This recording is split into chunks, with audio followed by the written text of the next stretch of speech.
of cotangent x, and I'm basically proving that it's equal to negative cosecant squared x. Yeah, I'm doing this in Notepad.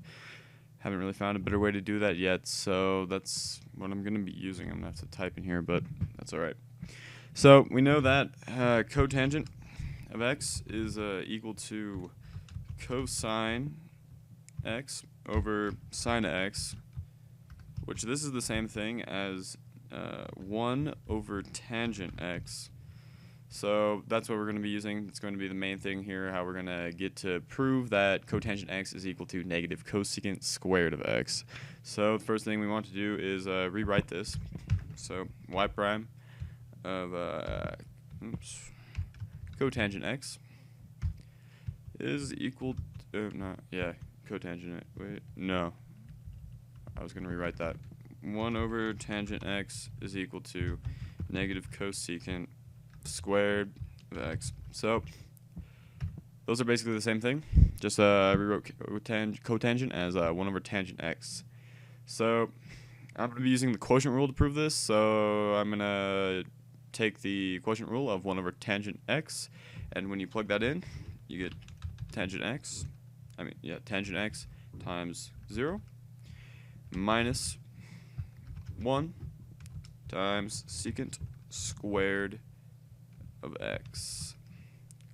And that's all over, just going to draw a line here. It's all over tangent squared of x. That's just basically the tangent rule. There's nothing else to it. I just plugged it in using the tangent rule. I mean, not tangent rule, the quotient rule. I don't know if I said that before, but quotient rule. This is the quotient rule. Alright. So after I do that, I'm going to have to rewrite a lot of things on here and cancel out some stuff. So tangent times 0 is just 0. And negative 1 times secant squared x is negative secant squared x.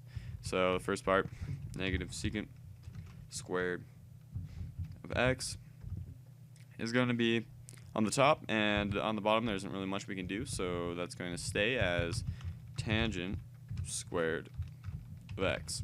So next part, I'm going to have to rewrite both of these so I can get it into a form that will equal cosecant. So I'm going to rewrite the top as 1 over cosine squared, because that's the same thing as secant squared. So negative 1 over cosine squared of x. Oops. Of x. Like that. And the bottom as sine squared x over cosine squared x, because that's the same thing as tangent squared. So that's going to be sine squared x divided by cosine squared x. Alright. And that's all negative because of the negative 1 that was multiplied by secant squared. So now I can cancel out some stuff by dividing by the denominator, which is the same thing as multiplying by the reciprocal. So negative 1 over cosine squared x is now multiplied. I'll just use a star. Multiplied by now what is going to be cosine squared x divided by sine squared x. So that's what we get now, and this is all going to be well, the cosine squared is going to cancel out. It's hard to see in Notepad, but cosine squared in the first term is in the denominator, and the cosine squared x in the second term is in the numerator, so those can cancel out when being multiplied. So what it becomes now is, let me go down a little bit, negative 1 divided by sine squared of x.